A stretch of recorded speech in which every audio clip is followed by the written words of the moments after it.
Sunday ആയിട്ട് രാവിലെ ഒരു വ്ലോഗ് എടുക്കാമെന്നൊന്നും ഞാൻ തീരുമാനിച്ചതേ അല്ലായിരുന്നു കേട്ടോ. അപ്പോൾ രാവിലെ ചേട്ടാ പച്ചക്കറിയായിട്ട് വരുന്നുണ്ട്. അപ്പോൾ എനിക്കൊരു അത്ഭുതം തോന്നിയിട്ട് ഞാൻ വീഡിയോ എടുത്താണ്. അങ്ങനെ പച്ചക്കറി വാങ്ങിക്കൊണ്ട് വരാറില്ല, പറയാതെ വാങ്ങിക്കൊണ്ട് വന്നതാണ് കേട്ടോ. പിന്നെ ബീഫാണ് വാങ്ങിച്ചുകൊണ്ട് വന്നത്. അപ്പോൾ അത് അരിയാതെയാണ് ഇപ്രാവശ്യം വാങ്ങിച്ചിട്ട് കിട്ടിയത് കേട്ടോ. നല്ല തിരക്കായിരുന്നു കടയിലെന്ന് പറഞ്ഞ്. അപ്പോൾ പിന്നെ ചേട്ടൻ തന്നെ അത് അരിഞ്ഞെടുക്കുകയാണ്. പുള്ളിക്ക് അതൊക്കെ ഇഷ്ടമാണ്. അപ്പോൾ പിന്നെ എനിക്ക് തോന്നുന്നു പറഞ്ഞ് വാങ്ങിച്ചിട്ട് വന്നതായിരിക്കും എന്ന്. അപ്പം രാവിലെ കുറച്ച് സ്റ്റൂ ഉണ്ടാക്കി കഴിക്കണം എന്ന് സ്വപ്നം കണ്ടാണെന്ന് തോന്നുന്നു ഞാൻ എഴുന്നേറ്റ് വന്നതേ. അപ്പോൾ ഇടിയപ്പവും സ്റ്റൂ ആണ് എൻ്റെ ഇന്നത്തെ പ്ലാൻ. എഴുന്നേറ്റ് വന്നപ്പോൾ തന്നെ ഏകദേശം 9 മണിയായിട്ടുണ്ട്. അപ്പോൾ ചേട്ടൻ എന്നെ ഒന്ന് വിളിക്കാതാണ് രാവിലെ എണീറ്റ് ബീഫും ഒക്കെ വാങ്ങിച്ചുകൊണ്ട്. അതാണ് എൻ്റെ അന്നത്തെ കാണി രാവിലത്തെ.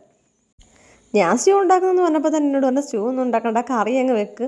അവ രണ്ട് ആയല്ലോ, ഉച്ചക്കത്തേക്കുള്ളതും രാവിലത്തേക്കുള്ളതും ആയല്ലോ എന്ന് പറഞ്ഞു.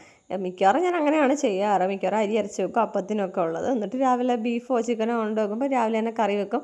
അപ്പോൾ അപ്പത്തിൻ്റെയും കൂടെ കഴിക്കും, ചോറിൻ്റെയും ഉച്ചക്ക് കഴിക്കട്ടെ. പിന്നെ എന്തെങ്കിലും പച്ചക്കറി ഐറ്റം കൂടെ ഞാൻ ഉണ്ടാക്കാറുള്ളൂ. ഇന്ന് പിന്നെ എനിക്ക് ഇങ്ങനെ തോന്നി, ചില മൂടുകൾ ഓരോ തോന്നലുകളല്ലേ, അപ്പോൾ നമ്മൾ ഉണ്ടാക്കി കഴിച്ചേക്കണമെന്ന്. അപ്പോൾ അങ്ങനെ ബീഫ് കുറച്ച് മാത്രമേ എടുത്തുള്ളൂ.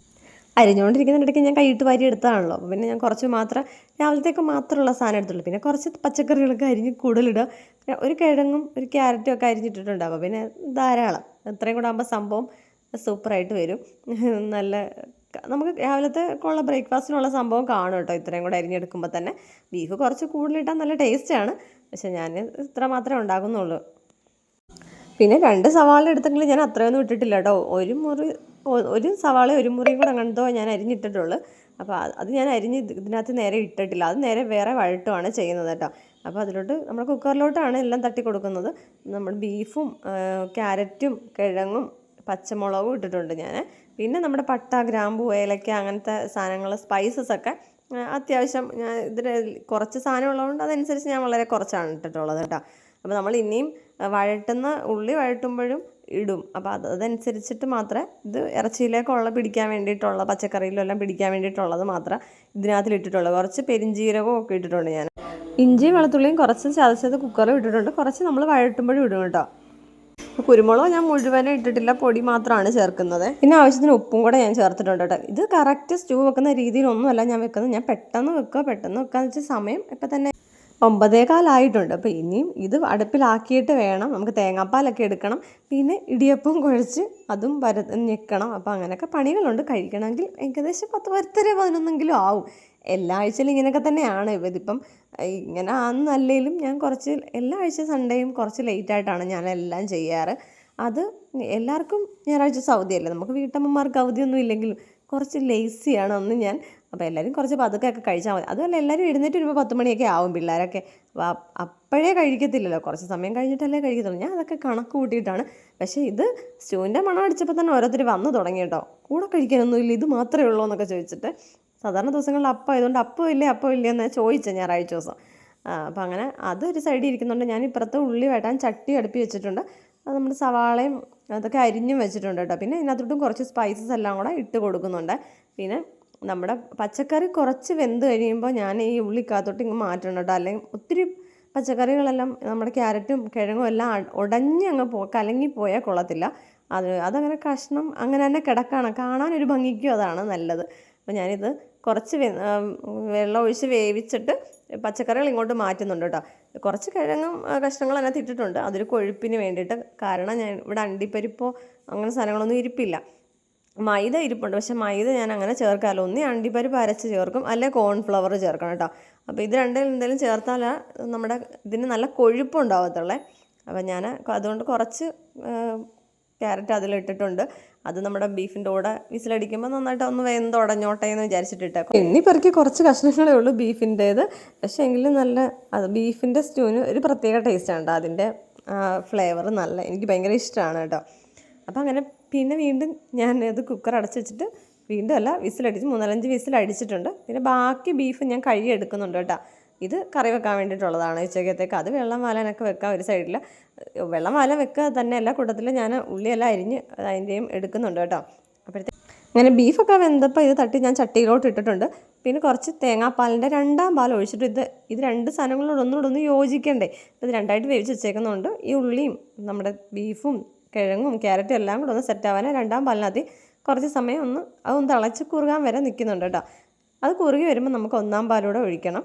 അപ്പോൾ ഒന്നാം പാല് ഞാൻ തീ ഓഫാക്കിയിട്ടാണ് ഒഴിക്കുന്നത് കേട്ടോ. അല്ലെ ചട്ടി ഇങ്ങനെ നന്നായിട്ട് തിളച്ചുകൊണ്ടിരിക്കുമ്പോൾ തീ ഓഫാക്കിയാലും ചട്ടി കുറച്ച് സമയം തിളയ്ക്കുമല്ലോ, അതുകൊണ്ടിട്ടാണ് ഞാനത് ഓഫാക്കിയിട്ട് ചേർക്കുന്നത് കേട്ടോ. പിന്നെ അത് വലിയ പണികളൊന്നുമില്ല. കുറച്ച് പെരിഞ്ജീരകത്തിൻ്റെ പൊടിയും കുറച്ച് ഗരം മസാലയും ഞാൻ ഇട്ടിട്ടുണ്ട്. ഇതിൻ്റെ ഇടയ്ക്ക് കറിവേപ്പിലയും കൂടെ ഇട്ട് കഴിഞ്ഞാൽ സംഭവം സെറ്റാണ്.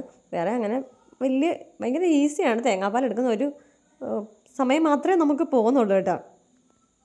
എനിക്കിതിന് അപ്പമാണ് ഇതിന് കോമ്പിനേഷനായിട്ട് ഏറ്റവും ഇഷ്ടമുള്ളത്. ഇവിടെ എല്ലാവർക്കും എനിക്ക് അങ്ങനെയാണെന്ന് തോന്നി കേട്ടോ. ഇടിയപ്പത്തിനോട് ആർക്കും അത്ര അങ്ങോട്ട് പോരായിരുന്നു. അപ്പമാണെങ്കിൽ ഇതിന് ഭയങ്കര സൂപ്പറാണ്. അടുക്കള ഫുള്ള് വാരി വലിച്ച് നിരത്തിയിട്ടേക്കുവാണ് ഞാനതങ്ങനെ ശ്രദ്ധിക്കുന്ന പോലും ഇല്ല കേട്ടോ. എനിക്ക് ധൃതിയായിപ്പോയി.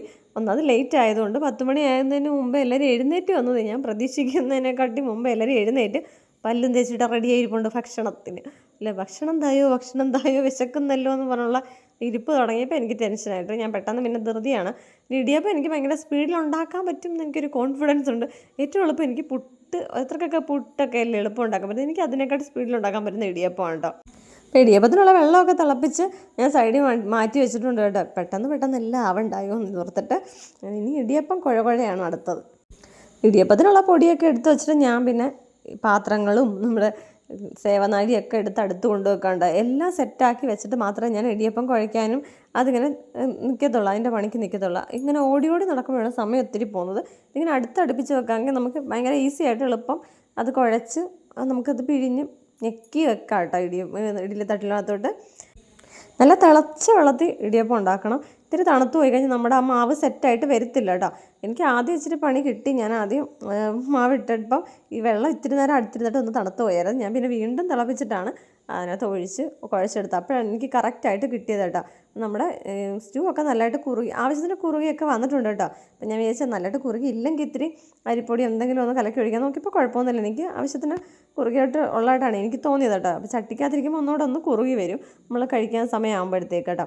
അപ്പോൾ പിന്നെ ഞാൻ ഇടിയപ്പമൊക്കെ പിന്നെ കറക്റ്റാക്കി എന്തോ ഒരു വിധമൊക്കെ റെഡിയാക്കി എടുത്ത് എന്നിട്ട് നമ്മൾ ഞെക്കി നേരെ ഓരോ ഇതായിട്ടാണ് ഞാൻ വെക്കുന്നത് കേട്ടോ. ഞാൻ ഒരു എണ്ണം വെച്ചിട്ട് അതിൻ്റെ മണ്ടയ്ക്ക് വെക്കത്തില്ല. അപ്പോൾ ഈ താഴെ ഇരിക്കുന്നത് ഇങ്ങനെ ചള്ളി പോകത്തില്ലേ, അതെനിക്കിഷ്ടമില്ലാത്തതുകൊണ്ട്. അപ്പോൾ പിന്നെ ഓരോരുത്തർക്ക് കഴിക്കാനായിട്ട് റെഡി ആയിരിക്കുന്നവർക്കൊക്കെ ഞാൻ ഇപ്പോൾ തന്നെ 11 മണി ഏകദേശം ആയിട്ടാണ് കാപ്പി കുടിക്കുന്നത്. അതുപോലെ ഒരു ഉച്ചക്കത്തെ ആഹാരമൊക്കെ കറക്റ്റായിട്ട് വെന്താലും ലേറ്റായിട്ടേ കഴിക്കത്തുള്ളൂ കേട്ടോ. അപ്പോൾ ഞാൻ ഇതിൻ്റെ കൂടെ തന്നെ അടുത്ത് ബീഫിൻ്റെ ഉച്ചക്കത്തേക്കുള്ള പണികളും നടത്തുന്നുണ്ട് കേട്ടോ. അല്ലെ അത് പിന്നെ ഒരുപാട് ലേറ്റായി പോവും.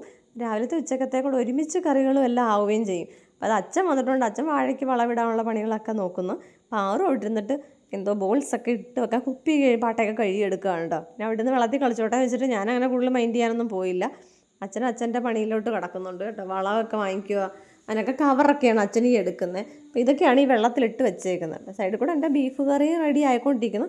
ചോറിനുള്ള വെള്ളവും വെച്ച് അതും അരി ഇട്ടിട്ടുണ്ട് കേട്ടോ. പിന്നെ ബീട്രൂട്ടും വൻപയറും കൂടെ തോരനും കൂടാണ് ഇന്നത്തെ മെനു. അത്രമാത്രമേ ഞാൻ ചെയ്യുന്നുള്ളൂ. പിന്നെ പാറുവിന് കുറച്ച് ബ്രൂട്ടീഷനും ചെയ്ത് വിട്ടിട്ടുണ്ട്. ഞാൻ എനിക്ക് വേണ്ടി കുറച്ച് ഫേസ് പാക്ക് ഉണ്ടാക്കുമ്പോൾ ഞാൻ അരയുടെയൊക്കെ മുഖത്ത് വാരിത്തേക്കും. പിന്നെ ഇന്ന് പാറുമായിരുന്നു എൻ്റെ ഇര. പാറു കുളിച്ച് സെറ്റായിട്ട് വന്നു. പിന്നെ കുറച്ച് നമ്മുടെ ഉലുവ കഞ്ഞി വെച്ചിട്ടുണ്ട്. ജീരകമല്ല, ഉലുവായോ ആയാളിയൊക്കെ കൂടിയിട്ടൊരു കഞ്ഞിയും കൂടെ വെച്ചപ്പോൾ അതിൻ്റെ സാധനങ്ങളെല്ലാം ഞാൻ നേരത്തെ വേവിച്ച് വെച്ചിട്ടുണ്ടായിരുന്നു. അപ്പോൾ ഈ ഉച്ചക്കത്തെ തിരക്കിനിടയിൽ തന്നെ അത് വേവിച്ച് വെച്ചു കേട്ടോ. പിന്നെ നമ്മൾ കഴിക്കാറായപ്പോൾ വൈകിട്ടാണ് അതിൻ്റെ തേങ്ങ അരപ്പൊക്കെ അരച്ചിട്ടത്. അങ്ങനെ കഞ്ഞിയും കുടിച്ചൊക്കെ ഉറങ്ങി രാത്രി 2 മണി എന്തോ ആയപ്പോൾ അലാറം എന്തൊക്കെയോ കേട്ട് ഞെട്ടി ഉണർന്നിരിക്കുന്ന എന്നെയാണ് ഈ കാണുന്നത്. എന്തോ സംഭവിക്കുന്നതെന്ന് കുറച്ച് നേരത്തേക്ക് ഒരു ബോധവും ഇല്ലായിരുന്നു. പിന്നെ സമയമൊക്കെ നോക്കിയപ്പോൾ ഇത്രയൊക്കെ ആയി. അപ്പോൾ ജനൽ തുറന്ന് നോക്കിയപ്പോൾ ഭയങ്കര കാറ്റ്. അപ്പോൾ പിന്നെ കതവ് തുറന്നിറങ്ങി നിന്ന് നോക്കി എന്തൊക്കെയാണ് സംഭവിക്കുന്നതെന്ന്. ഭയങ്കര കാറ്റും ഭയങ്കര മഴയാണ് കേട്ടോ. അങ്ങനെ ഇതൊക്കെ കണ്ടും കേട്ടും പേടിച്ചിട്ടാണോ എനിക്ക് ഭയങ്കരമായിട്ട് വിശന്നിട്ടുണ്ടായിരുന്നു. അടുക്കളച്ച് നോക്കിയപ്പോൾ ഒരു ബോണ്ട ഇരിപ്പുണ്ടായിരുന്നു. അതും എടുത്ത് കഴിച്ച് കുറച്ച് വെള്ളവും കുടിച്ചപ്പോൾ ഏകദേശം ഒരു ആശ്വാസമൊക്കെ ആയി. മഴക്കെടുതിയിൽ ബുദ്ധിമുട്ടുന്ന ഒരുപാട് മനുഷ്യരുണ്ട്. നമ്മളതെല്ലാം വാർത്തയിൽ കാണുമ്പോൾ നമുക്കതൊക്കെ ഒരു സങ്കടമാണ്. നമ്മൾ ഈ അവസ്ഥയിൽ നമ്മൾ എന്ത് ചെയ്യുമായിരിക്കും, കിട്ടുന്നതും കൊണ്ട് രക്ഷപ്പെടുക എന്നുള്ളത് മാത്രമല്ലേ ഉള്ളൂ വഴി.